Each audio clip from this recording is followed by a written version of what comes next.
Bertie Ahern, what will Fianna Fáil want us to be talking about for this election? If you were there now, what would you be? How would you be at? Well, I think all the parties have been doing their research, and as I understand it, there's not a lot of difference on the issues that are being thrown up. Now, I know that can switch in the campaign.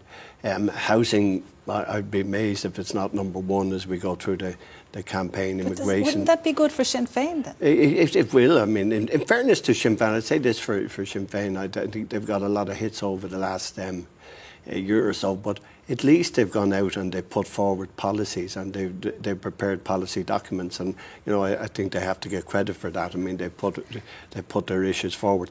But I think how can I say housing. Everybody else is stealing their clothes now. I see this evening their housing targets are now being matched by Fianna Fáil and Fine Gael. Yeah. Their childcare policy. Yeah, but I think that's the reason for an election. I mean, all parties should put forward their manifesto, and not of what they've done, but what they're going to do for the next 5 years, and that's the benefit. But you ask the issues, I think it'll be housing, it'll be immigration. There still is some economic issues around prices. I don't think that's as bad as it was a year ago. Ukraine, inflation was 10% 15 months ago.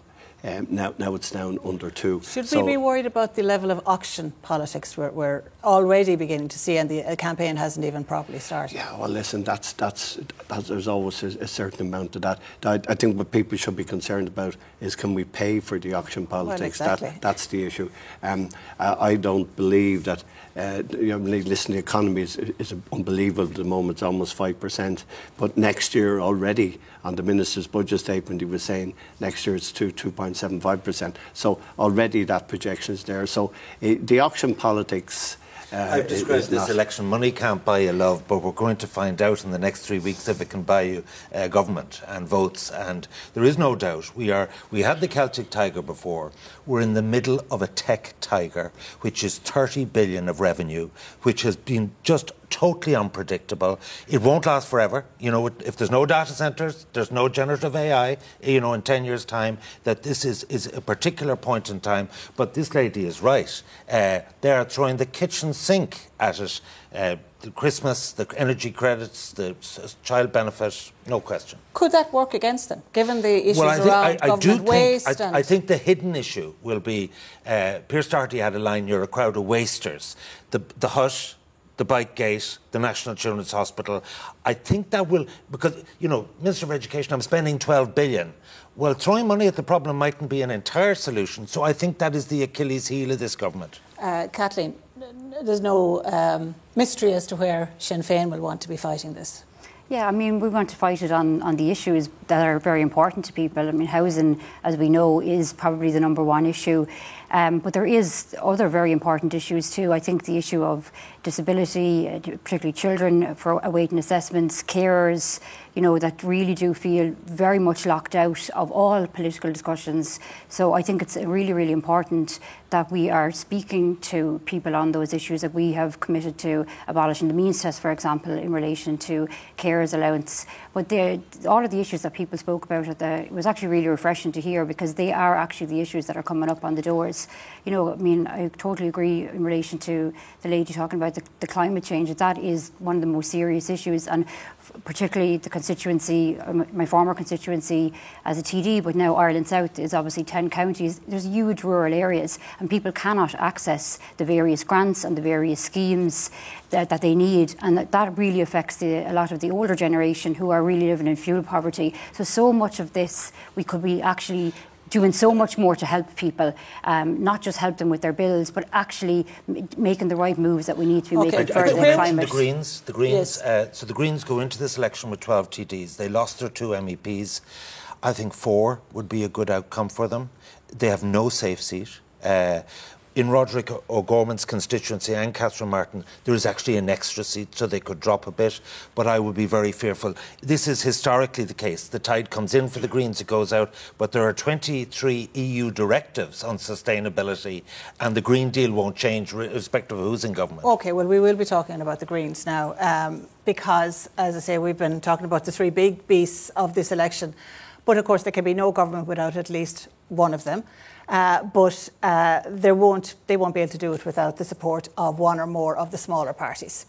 So I want to talk to some potential kingmakers or indeed queenmakers now. Deirdre, it's yourself. You are the co-chair of the Young Greens. Yeah. Are you getting the feeling that you're going to be blamed for everything and get the credit for nothing in this after this government? I hope not. I think even some of our biggest detractors, like the Healy Rays, will say that we've had an undue influence on this government, given that we were 12. They don't mean that as a compliment, you know. They don't, but it just goes to show what we've delivered. You know, if you look at, you know, some people were against us going in, but I think that ultimately, as the other audience member said, we had to. It's like we don't have time to wait. We look at Spain, like. Finally, you know, the impacts are coming close to us, but like this has been happening for years. It's only now that we're paying attention, and I think that we had to make a move. We had to go in, and like if you look at it, we've set in place a number of frameworks, you know, the legally binding targets under the Climate Action Plan. We put in place public transport initiatives, like there's a new rural bus link every week, so it's not just in the cities. We've, you know, set out a pathway for offshore wind. We've delivered hugely both on climate and on our other social policies. You know, half the price of childcare. Few people would disagree with Ivan's analysis there, though, that you're going to take a big political hit. And look, I think that's the reality of a smaller party in government. Unfortunately, we've seen it with Greens, we've seen it with Labour, but I suppose hopefully, you know, when it comes to the election, these issues that we have delivered on will come to the fore, and I think they need to. And I think that if we can point to the track record that we've had, and if voters actually think critically, you know, we've delivered so much with 12, and yes, we'll probably lose, but we need votes. We need to have people to have a mandate. And you'd be willing to go back in again? I think it depends on the number that we have. You know, we delivered a huge amount with 12. Obviously, you know, you're suggesting 4. There will probably be a reduction of seats, but you know, it depends on king or queen maker, how much of an influence we have, and that's up to how much of our mandate we can deliver, whether or not it's worth going in or not. Okay. Thanks for that, Deirdre. Can I bring in Mark now? Mark, you're a farmer and you are here to represent Independent Ireland. Yeah. You say you'd support Independent Ireland going in and supporting Fianna Fáil and Fine Gael if you got the necessary concessions. What kind of concessions would you be asking for? Well, it's more like the red line issues. For me, being a farmer, agriculture, rural affairs is a massive thing. I'm also a father of 3 young kids. I don't like the way this country is going, the road we're going down for their future. That's why I got involved in politics in the first place. It's all about the red line issues. As I said, agriculture, health, education. I'm fed up seeing the amount of money that is wasted. Taxpayers' money. We get our pay slip, we see our tax taken out of it. And you come home, you turn on the telly, and you see wastage everywhere. They've already been named out, the places they've been named out. Independent Ireland want to go in and push back. And they want to call for accountability, because there is no accountability right now. There is none. Like, you take the bike shed. There's a purchase order there with a name on it. How long is it there? Who signed it? Why don't we know? There's no accountability. It's just going to be brushed under the carpet like everything else, and they're hoping these things will go away. Independent Ireland are going to keep the focus on them and call it out. Okay. Thanks for that, Mark. Sive, you're welcome. You're a young member of People Before Profit. Now, the last time you were very clear that you were not going to be putting Fine Gael and Fianna Fáil back into government. Are you in the same position this time? I mean, listen, I'm 26 and I don't see a future for myself here. Most of my mates have already emigrated. You know, we had an 8 billion surplus in this last budget, more than double that if you include the Apple tax, right?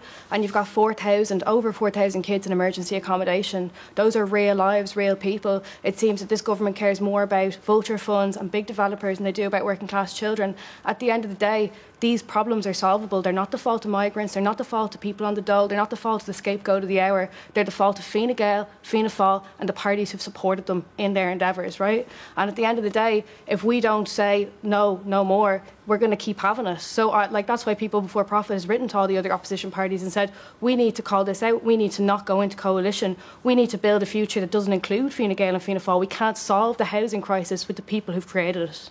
Okay, thank you for that, Sive. John, you're with Ógra Aontú. Yeah, I am indeed. There you are, John. You say that Aontú will go in with anyone bar Fine Gael. Yeah. Why is that? Well, look, Fine Gael have been in government for 13 years now. When they originally went in, there was 3,000 homeless people in this country. That statistic is now 14,000 people. That is absolutely shocking, and by no means would we go back into government with Fine Gael. What will Aontú be the main issue for the Aontú campaign for this election? Well, look, we've seen it in the local elections. Migration came to the front of that. Now, we believe the Irish people are a good and decent and charitable people, but our services are on their knees. Our public health service is overflown. Our housing system is overcrowded, and many secondary school students around the country couldn't get a place this year. It's very clear to me that the government are failing in terms of migration. We'd like to see an Irish Sea border between Britain and Ireland. We want to take elements of the Gardaí and elements of revenue and put them together into a new border agency. Now, this will promote a fair system for immigration. Okay, thanks for that, John. And I want to bring in Sean now from a young member of the Social Democrats. Hi, Sean. Now, your party leader, Holly Cairns, has already been drawing red lines. I mean, saying that you'd have to have a full cabinet minister for disability before she would agree to support any new government. Does the Social Democrats actually want to be in the next government? Certainly the Social Democrats do want to be in the next government, and I think the case of red lines, it kind of defines what a party is. It's what we stand for, it's what we think is most important.